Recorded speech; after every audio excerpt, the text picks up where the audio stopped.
Hello guys, welcome back to my channel. তো প্রত্যেক বছর দোলের দিন কেড়ে আমরা মামাবাড়ি গিয়ে থাকি, আর মামাবাড়ি গিয়েই আমরা দোল উৎসবটা পালন করে থাকি। দোলের প্রথম দিন থেকে পাড়া প্রতিবেশী বাড়ির লোকজন মিলে সবাই এখানে কীর্তন করতে বসছিল। তারপর এদিকে মা সবাইকে তিলক লাগাচ্ছিল, তার ফাঁকে আমিও একটু তিলকটা লাগিয়ে নিলাম। এই জিনিসটা আমার ভীষণই ভালো লাগে আর দেখতেও খুব সুন্দর লাগে, তাই না? মুখটাই পুরো চেঞ্জ হয়ে যায়। এখন আমরা সবাই মিলে যাচ্ছি গঙ্গা মায়ের পুজো করতে। এই রিচুয়ালসটা আমরা ভীষণই আনন্দ করে করি, গান গেয়ে নাচ করে, খুবই মজা হয় এর মধ্যে।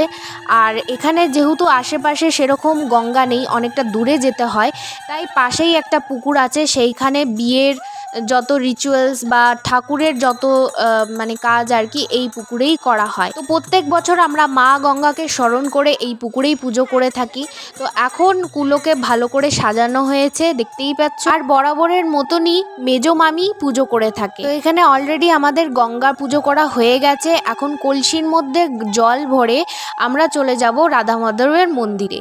তো দেখতেই পাচ্ছ অনেক লোকজন কিন্তু আমাদের সাথে এসেছে, অনেক মজা হয়, অনেক মজা করে করে আমরা যাই। যেরকম আমরা গান করতে করতে নাচ করতে করতে এসেছি সেরকম করেই আমরা যাই। এই পর্ব শেষ করে সবাই মিলে চললাম রাধাকৃষ্ণর মন্দিরে।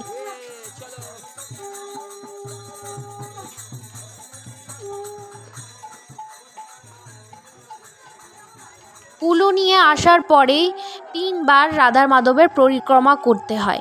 তো এখানে যারা যারা গেছিলো সবাই পরিক্রমা করছে। তারপরেই আমরা চলে গেলাম ন্যাড়াপোড়ার জায়গায়, যেখানে ন্যাড়াপোড়া হবে। তো এটা হচ্ছে বুড়ির ঘর, বুড়ির ঘর মতো বানিয়েছিল। আর এই যে হচ্ছে আমাদের গোপাল সোনা। বাংলাতে যেরকম ন্যাড়াপোড়া বলে, আবার নানান দেশে হোলিকা, লরি এসব বলে থাকে। তো এবার আমরা বুড়ির ঘরটাকে ঘেরাও করে ঘুরছি।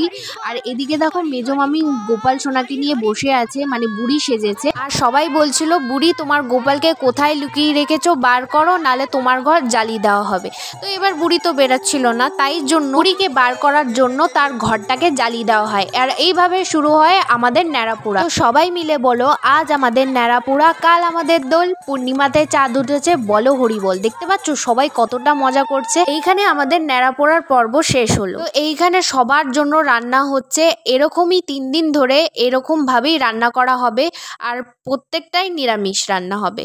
তো প্রথম দিন রান্না হয়েছিল ডাল, ইঁচড়ের তরকারি আর বাঁধাকপির তরকারি। আর আমরা সবাই জানি এই বসন্ত উৎসব শুরু করেছিলেন রাধা মাধব স্বয়ং, তাই রাধা মাধবকে এই দিনে ভালোভাবে ফুল দিয়ে সাজানো হয়েছে। দেখতেই পাচ্ছ কতটা সুন্দর লাগছে। এইসব করতে করতে ভীষণ রাত হয়ে গেছিল আর খিদেও পেয়ে গেছিল, তাই চটপট খাওয়া দিকটা সেরে নিয়ে চললাম ঘুমাতে।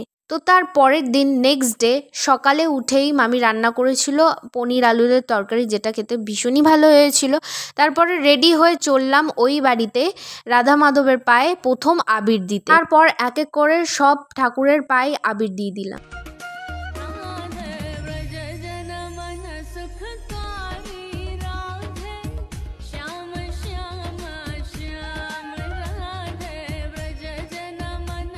এতেও যখন মন ভরেনি, আলাদা করে গোপাল সোনাকে নিয়ে বসে গেলাম রং খেলতে। তো দেখতেই পাচ্ছ এদিকে আমি গোপাল সোনাকে আবির মাখাচ্ছি, আর তার সাথে গোপাল সোনার মুখটা কি সুন্দর মিষ্টি লাগছে না। তারপর ভাইকে সাজানো হচ্ছিল নগর কীর্তনের জন্য। ও গৌর সেজে সব বাড়ি বাড়ি ভিক্ষা করে আসে। তো ও চলে যাওয়ার পরে আমি একটু মা বাবার পায়ে আবির ছুঁয়ে দিলাম। তো ভাই চলে এসেছিল পুরো নগর ঘুরে। ও খালি পায়ে এত কড়া রোদ্দুরে যেহেতু গেছিল, তাই ওকে দুধ বাতাসা একটু মুখে দেওয়ানো হয়েছে। আর যেহেতু ও গৌর সেজেছিল, তাই ওর পা ছুঁয়ে আমি একটু প্রণাম করে নিচ্ছিলাম। আর এই দেখে ওর ভীষণই আনন্দ হচ্ছিল।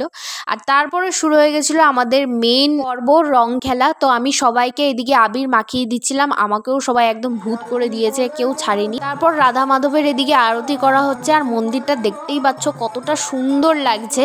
আর এদিকে সবাই হরে কৃষ্ণর নামেই মেতে গেছে, দেখতেই পাচ্ছ কতটা আনন্দ হয়। এই দিনে যে যেখানে থাকে সব এক জায়গায় হয়ে এই দিনটা ভীষণই স্পেশালভাবে আমরা এনজয় করে থাকি। এই উৎসবটা এমনই একটা উৎসব যেখানে আমরা মান অভিমান ভুলে একই রঙে মিশে সবাই হেসে খেলে আনন্দ করে থাকি। বড় বুড়ো বাচ্চা থেকে শুরু করে সবাই এই বসন্ত উৎসবটা ভীষণই মন খুলে আনন্দ করে কাটায়। আমরা কিন্তু সবাই মত্ত হয়ে পড়েছি নাচ করতে। দেখতেই পাচ্ছ সবাই কতটা আনন্দ করছে, সবাই সবকিছু ভুলে হরির নামে আনন্দে মেতে উঠেছে। তবে এই আনন্দ কিন্তু এখানেই শেষ নয়। আমাদের দোলের সব থেকে মেন ইন্টারেস্টিং পার্ট হচ্ছে কাদামাটি খেলা। এই কাদা কাদামাটির খেলার পরেই কিন্তু আমাদের দোল উৎসবটা শেষ হবে। তোমরা সবাই দেখতে পাচ্ছ এই হাড়ির মধ্যে এর ভিতরে রয়েছে 5 রকমের ফল। এটা নেওয়ার জন্য সবাই একদম উমড়ে কুবড়ে পড়ে।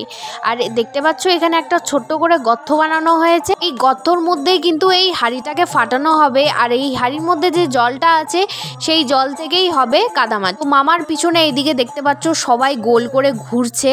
মামা যেখানে যাবে সেখানেই সবাই যাবে, কেন কি মামা যখন তখন হাড়িটা ফাটিয়ে দিতে পারে। আর ওই ফলটা নেওয়ার জন্য দেখতেই পাচ্ছ এবার সবাই উমড়ে কামড়ে পড়বে। যেই হাড়িটা ফাটিয়েছে সবাই একদম খামচে ডামচে, যে যার মতো ফল নিয়েছে, কেউ দুটো কেউ একটা নিয়েছে। আর এইভাবে আমাদের আলটিমেট আনন্দটা হয়। এবারে যে কাদামাটিটা খেলা হয় বললাম, সেটা এই গড়াগড়ি করেই, মানে কাদার উপরে এই এরকম করে গড়াগড়ি করতে হয়। তারপরে সবাই গড়াগড়ি করে নেওয়ার পরে আমিও একটু গড়াগড়ি করে নিলাম। তো তারপর মন্দিরে গিয়ে রাধা মাধবকে টান টান করে শুয়ে প্রণাম করলাম আর একটু চরণামৃত খেয়ে চলে গেলাম স্নান করতে। আমার অবস্থা তো ভীষণই খারাপ হয়ে গেছিল, পুরো মুখ ভর্তি আবির লাগা রয়েছে দেখতেই পাচ্ছ। তাড়াতাড়ি চান করে নেওয়ার পরে চলে গেলাম খাওয়ার ওদিকে।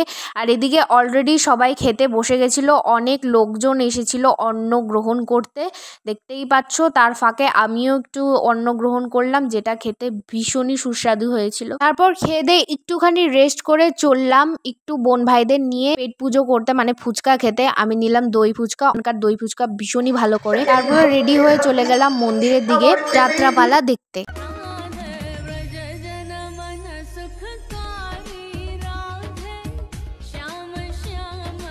এদিকে দেখো জিমিও কিন্তু যাত্রাপালা খুব এনজয় করছে। আর এদিকে আমি একটু ওকে নাচাচ্ছিলাম যখন ওরা নাচ করছিল। একদম শান্ত বাচ্চার মতো বসেছিল, একদম ও খুব এনজয় করছিল। বেসিক্যালি এই যাত্রাটা করা হয় রাধা মাধবের স্টোরির উপরে বেস্ড করে। তারপর নজর ঘুরিয়ে দেখলাম একজন বুড়ি সেজে এসে সবাইকে আচমকা ভয় দেখিয়ে দিচ্ছে। এই ক্যারেক্টারটা আমার ভীষণই ভালো লাগছিল। সব বুড়িদেরকে নিয়ে নাচানাচি করছিল, সবাইকে হাসাচ্ছিল, ভীষণই ইন্টারেস্টিং ক্যারেক্টার লাগছিল। আর দেখো কিরকম ভঙ্গি করছে, ভীষণই ভালো অ্যাক্টিং করছিল। আমার ভীষণই হাসি পেয়ে যাচ্ছিল ওকে দেখে। এইভাবে খুব আনন্দ করে আমরা এই দোল উৎসবটা পালন করে থাকি। তো তোমাদের ভিডিওটা ভালো লেগে থাকলে do subscribe my channel. Tata.